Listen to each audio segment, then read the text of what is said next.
Einfache DIY-Wandkunstideen.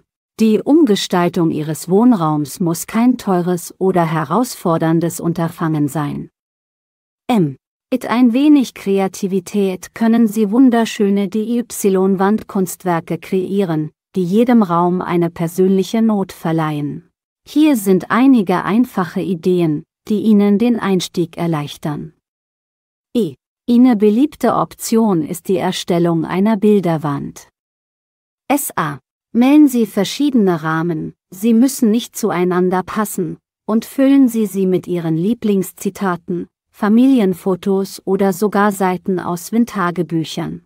Diese vielseitige Mischung kann zum Mittelpunkt Ihres Zuhauses werden. Eine weitere einfache Idee ist die Verwendung von Washi-Tape. Mit diesem farbenfrohen Klebeband können Sie geometrische Muster erstellen oder gedruckte Bilder direkt an der Wand einrahmen.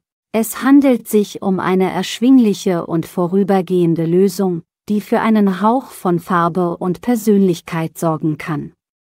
Wenn Sie sich etwas abenteuerlustiger fühlen, versuchen Sie es mit der Erstellung eines Leinwandgemäldes. Sie müssen kein professioneller Künstler sein.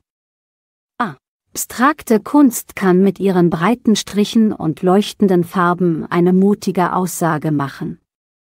Verwenden Sie Farben, die die Farbpalette Ihres Raums ergänzen, um ein harmonisches Erscheinungsbild zu erzielen. Für einen rustikalen Touch sollten Sie darüber nachdenken, Wandkunst aus Altholz anzufertigen. Sie können das Holz bemalen oder beizen und die Stücke in einem Muster anordnen, um ein einzigartiges, strukturiertes Stück zu erhalten.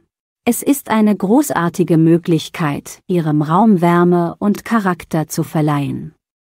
Das Erstellen eigener Wandkunst ist nicht nur ein unterhaltsames Projekt, sondern auch eine Möglichkeit, Ihrem Wohnraum Persönlichkeit und Stil zu verleihen. Durch die Erforschung dieser einfachen Ideen können Sie die Ästhetik Ihres Zuhauses verbessern, ohne Ihr Budget zu sprengen.